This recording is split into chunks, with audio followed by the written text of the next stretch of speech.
Okay, good evening, everyone, and welcome to the Lackawanna City Council meeting caucus for October 6th, 2025.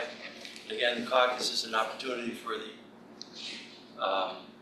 council members to discuss or ask questions or debate, whatever, however you want to put it, any of the agenda items before the formal vote is taken at the formal meeting, which will be called to order directly following the caucus.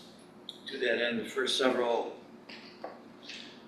headings, including departmental reports or administrative, will move directly to communications from the mayor.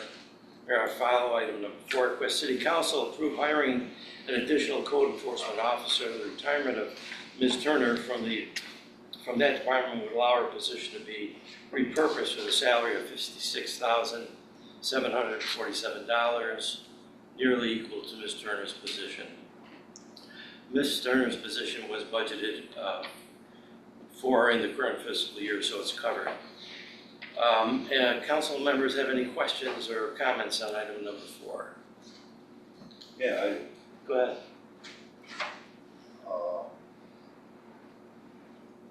At the September meeting, which we're going to approve minutes today, it stated that James Gibson replaced Wanda Turner. So I don't know. So he's just doing her job now. He's been What? He's been working here for the last couple of years.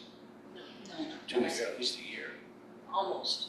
So I guess my question is, who determined that we need a fourth code enforcement officer? I think it's a request of the administration of the mayor's office. Is there any facts or any statistics to back this up, or just because we have some free money, we don't have to go out and hire somebody right away? I think the greater question is, your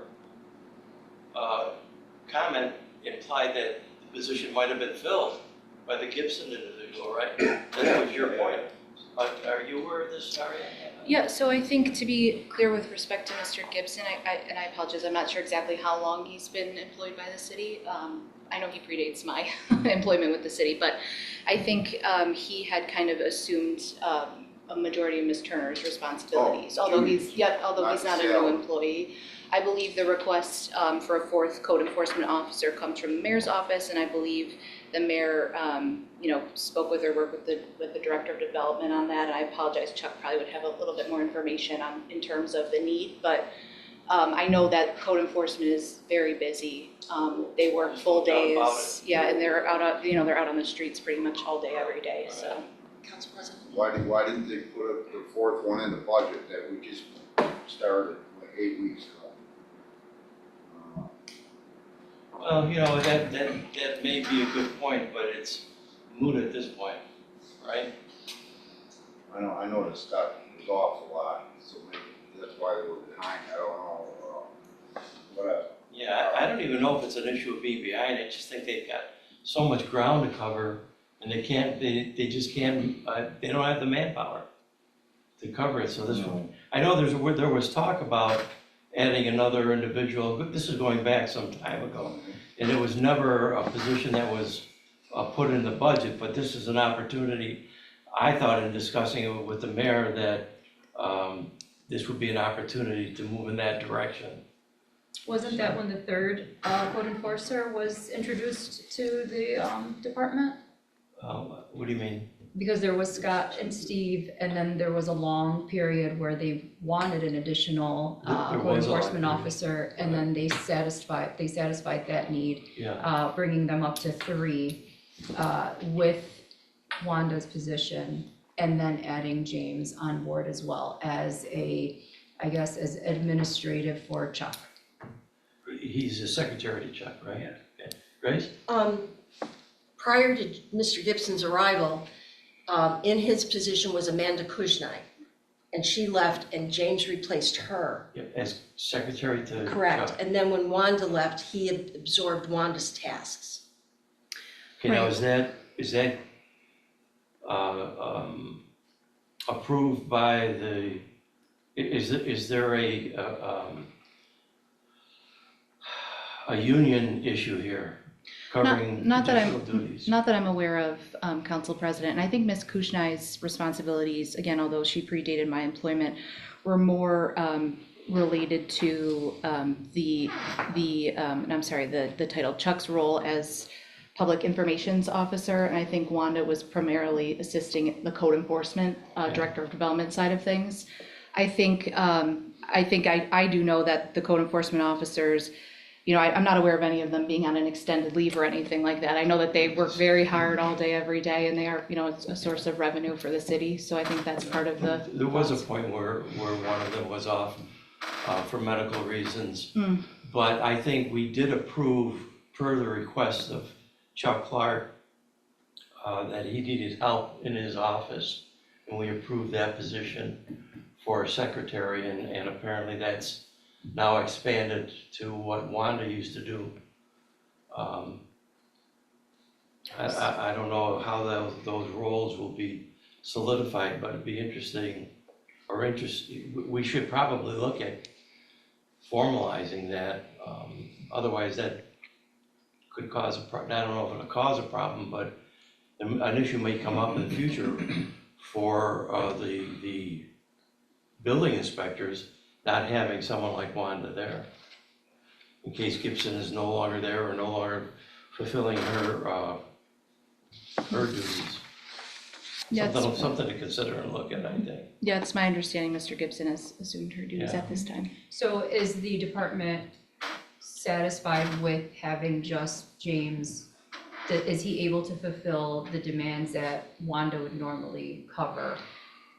I don't want to speak for the applicable department head just because this isn't someone in the law department, but it's my understanding that yes, and he's doing a great job. Okay, so there is no need moving forward to fulfill the administrative duties of this individual that's retiring? I don't know that I could speak to that. It's something to watch for in the future, in case that comes up. Okay, anyone else on item number 4?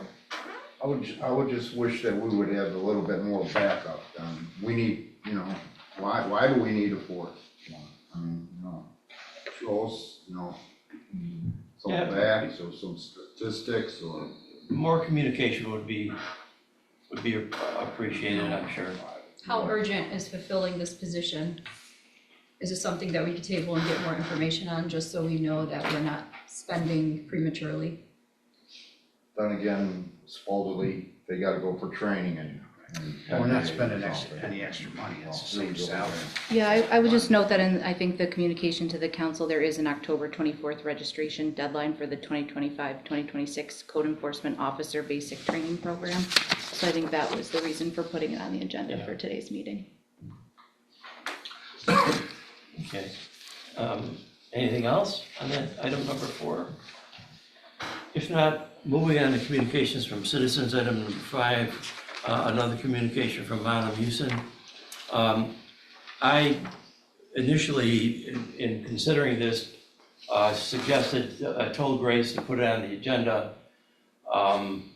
After further review, I decided to exercise the council president's authority to set the agenda and remove this item. And the reason I did it was because there's really nothing in the communication that deals with city council business.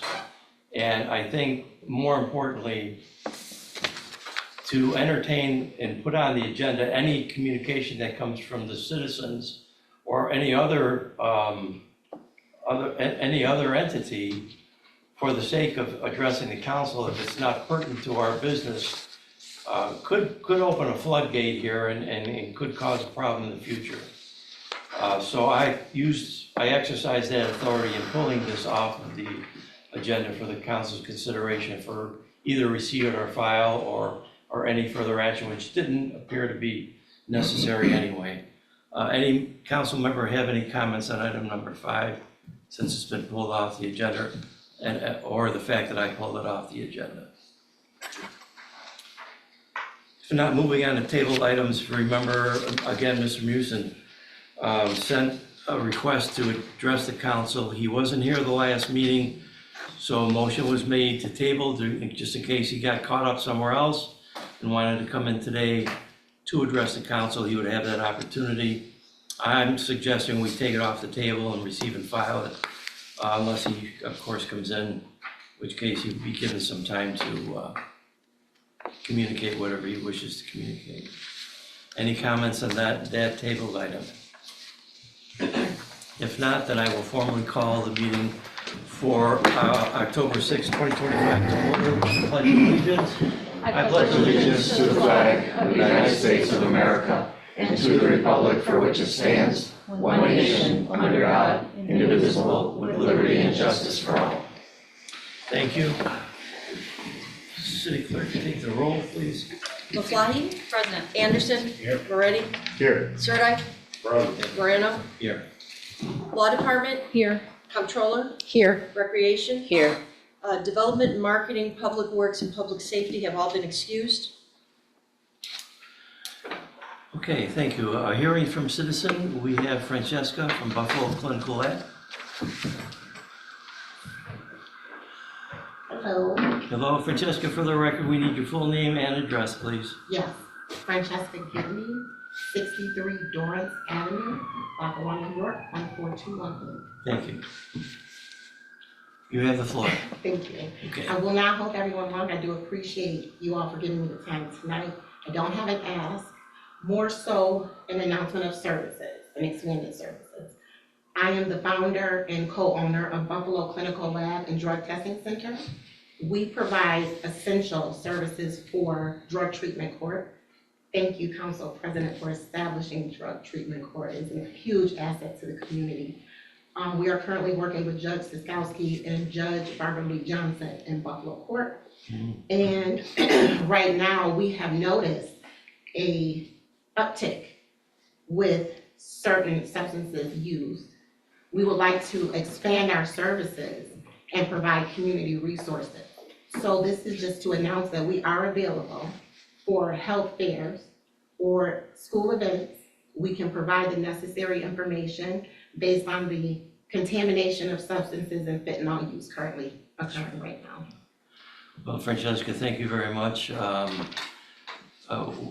can't begin to mention what a great service your company provides to the community, and you're really a blessing. And we thank you for your efforts and whomever else is involved with your enterprise, and thank you for being creative enough and caring enough for the city of Lackawanna to establish your business here. More than welcome. Anything we can do to help facilitate what you do, it saves lives, and welcome. Thank you, thank you. We are available. I can provide pamphlets, any information that's needed, but any upcoming events we have complete staff of psych MPs that are available for on-site treatment at any location. We have nurses on staff. We can test on staff. We can provide testing. We work with the Department of Health. So we are fully stocked with Narcan. We can provide Narcan training, CPR training. So we're just here for the community and to open this up. Again, I can't speak too much in reference to results based on HIPAA, but what I can say is there's cause for concern. And at this point, we want to broaden and open up everything to the community based on our recent findings over the last 6 months. Great. If you have events coming up and we could be of any help in making announcements from here and making sure the word gets out, maybe on our website or our face page for the city, Facebook, we'll try to do whatever we can. We appreciate that. Thank you. A great service. Thank you very much. Thank you very much. Thank you. Approval of the minutes of the special meeting of September 4th, 2025, and the regular meeting of September 22nd, 2025. Random moves to adopt minutes special meeting September 4th, 2025, regular meeting of September 22nd, 2025 is written. Maflahe seconds. Motion by Morano, second by Maflahe, to adopt minutes of the special meeting of September 4th, 2025, and the regular meeting of September 22nd, 2025 is written. Maflahe? Yes. Anderson? Yes. Moretti? Yes. Sirdike? Yes. Morano? Yes. Carried 5-0. Departmental reports 1 through 3. Random moves to receive and file departmental reports 1 through 3 inclusive. Ready, second. Motion by Morano, second by Moretti to receive and file departmental reports 1 through 3. Maflahe? Yes. Anderson? Yes. Moretti? Yes. Sirdike? Yes. Morano? Yes. Carried 5-0. Mayor Iafallo requests the City Council approve hiring an additional code enforcement officer. The retirement of Ms. Turner from that department would allow her position to be repurposed with a salary of $56,747, which is nearly equal to Ms. Turner's position at $56,871. Ms. Turner's position was budgeted for in the current fiscal year. Morano moves to approve request. Anderson seconds. Motion by Morano, second by Anderson to approve request. Maflahe? Anderson? Yes. Moretti? Yes. Sirdike? No. Morano? Yes. Carried 3-2. Tabled items. Morano moves to remove table item number 5. Already said. Motion by Morano, second by Moretti to remove item number 5 from the table. Maflahe? Yes. Anderson? Yes. Moretti? Yes. Sirdike? Yes. Morano? Yes. Carried 5-0. Morano moves to receive and file same. Already said. Motion by Morano, second by Moretti to receive and file item number 5. Maflahe? Yes. Anderson? Yes. Moretti? Yes. Sirdike? Yes. Morano? Yes. Carried 5-0. Council, any old business or table items anybody wishes to discuss? If not, then Morano makes a motion to adjourn, and I would like to make this motion in memoriam of the Buffalo Bills offense. Already second. Carl, there's a conflict of interest with Carl. Yeah, all right. Do you really want me to put that? Oh, God. Motion by Morano, second by Anderson to adjourn the meeting. Maflahe? Oh, it kills me, but yes. Anderson? Oh, yeah. Moretti? He said, oh, Yes. yes. Sirdike? Yes. Morano? Yes. Carried 5-0. All right, everybody, thank you.